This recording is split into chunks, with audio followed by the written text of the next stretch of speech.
राधे राधे भक्तों। आजकल मैं देख रहा हूँ कि ज़्यादातर युवा बच्चे और सभी बहुत गलत राहों पर जा रहे हैं।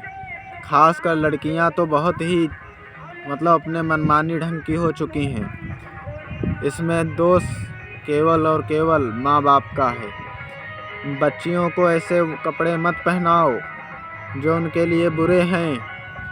मैं बता दूं आपको, लड़का 15 साल पे जवान हो जाता है और लड़की 14 साल पे। मैंने पढ़ा है, मैं 14 साल पे लड़की के हार्मोन्स रिलीज होने लगते हैं, जिससे कि वो गलत राह पर चली जाती है। आपने बचपन से ना उसे गीता पढ़ाई है, ना रामचरितमानस पढ़ाई है, ना मंदिर ले गए हैं, ना किसी तीर्थ यात्रा में ले गए हैं। शादी हुई और सीधे काम विषय भोग करके आपने जन्म दे दिया बच्चों को है, और ना उन्हें धर्म के बारे में बताया है ना कुछ और। गलत कपड़े पहनाते हैं और इससे दुष्कर्म बढ़ रहे हैं। बूढ़ा आदमी भी आजकल मैं देखता हूँ घूम के लड़की को देखता है। क्यों देखता है?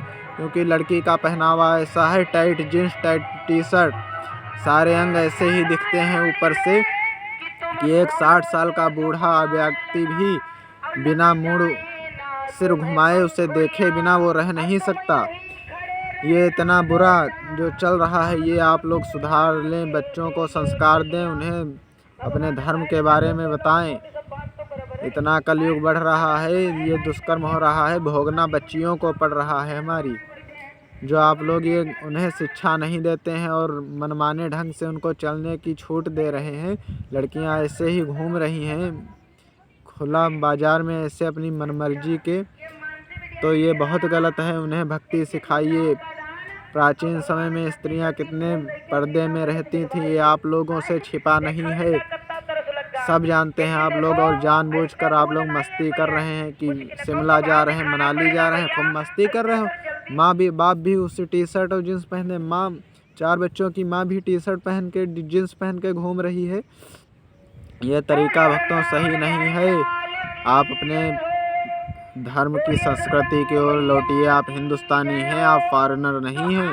पश्चिमी सभ्यता का अनुसरण करना हमारे लिए किसी भी प्रकार से लाभकारी नहीं है। हमारी बच्चियां जब किसी गुंडे के हाथ चढ़ती हैं तो क्या दर्द होता है वो उन्हें ही पता होता है, जो उनके ऊपर बीतती है।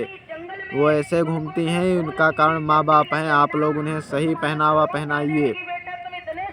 आजकल मैं बड़े बड़े रईसों को भी देखता हूँ, ये अच्छा नहीं है। अपनी संस्कृति पर चलिए।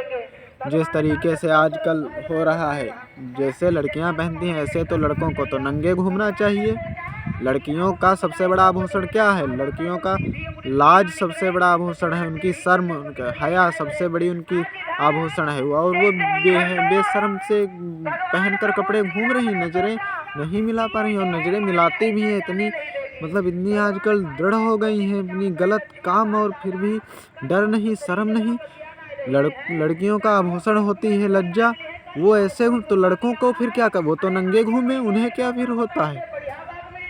ये बहुत गलत है भक्तों। ये अपने लौटिए।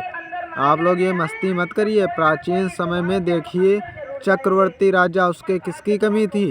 किसी चीज़ की नहीं। धन, स्त्री, दौलत, राज, भूभाग, विषय सब होता था उनके अंडर में।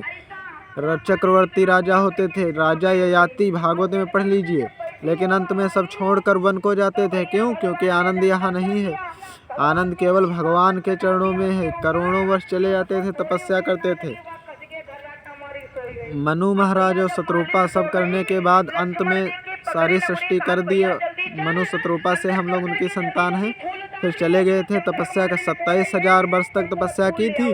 पहले कुछ कंदमूल खाते थे, फिर कुछ हवा पीकर, जल पीकर रहे, फिर हवा भी छोड़ दी थी।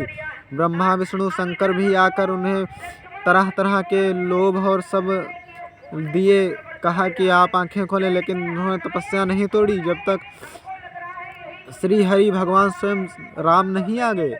जब आए, कहा आप आंखें खोलिए, आपकी तपस्या से मैं प्रसन्न हो चुका हूँ। तब मनु शत्रुपा ने आंखें खोली और कहा वर मांगो। तो शत्रुपा मनु ने क्या मांगा था?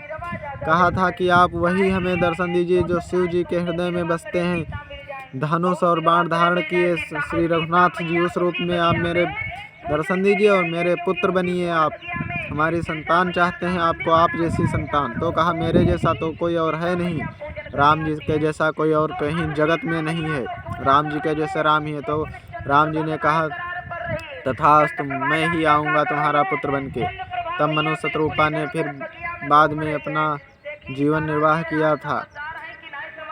प्राचीन समय में ययाति हुए और ये जितने राजा वो ऋषभ और ये जितने प्राचीन होते थे चक्रवर्ती राजा, सारे वन में क्यों जाते थे? अंत में सारा करके राज्य अपने पुत्र को सौंपकर इसीलिए वन को जाते थे, क्योंकि बिना भगवान की भक्त वही आनंद है यार। ये तो केवल भगवान ने अपनी मौज मस्ती के लिए बना दिया संसार। अकेले थे, उन्हें अच्छा नहीं लगता था, इसलिए प्रकट कर दिया। हम लोगों का मेन काम है उनकी भक्ति करके उनके चरणों में जाना। तो भक्तों, भक्ति करिए, ये सब छोड़िए, ये गलत खान पान, गलत रहन सहन, टहलना घूमना। आजकल गायें रोड पर घूम रही हैं, कुत्ते घर के अंदर हैं। कुत्तों को भी रोटी दीजिए, लेकिन कुत्ते घर में रख के उनके लेटरिन पेशाब उठाते हैं। गाय को पालिए, गायें इधर उधर मार दी जाती हैं, उन पर कष्ट, उन पर आजकल उन पर अत्याचार हो रहा है, भूखी घूम रही हैं। उनको खिलाइए, उनकी सेवा कीजिए।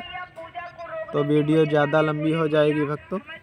चैनल सब्सक्राइब कीजिए और कुछ बुरा लगा तो हो उसके लिए क्षमा कीजिएगा दास को। चैनल सब्सक्राइब कीजिए, लाइक कर दीजिए और राधे राधे। भक्ति जरूर करिए, भजन करिए। भजन के बिना कलयुग में कहीं गति नहीं है। ये मानव देह बहुत भाग्य से मिला है, इसमें नहीं संवारा तो फिर अनंत काल को भटक जाओगे। जय श्री राधे।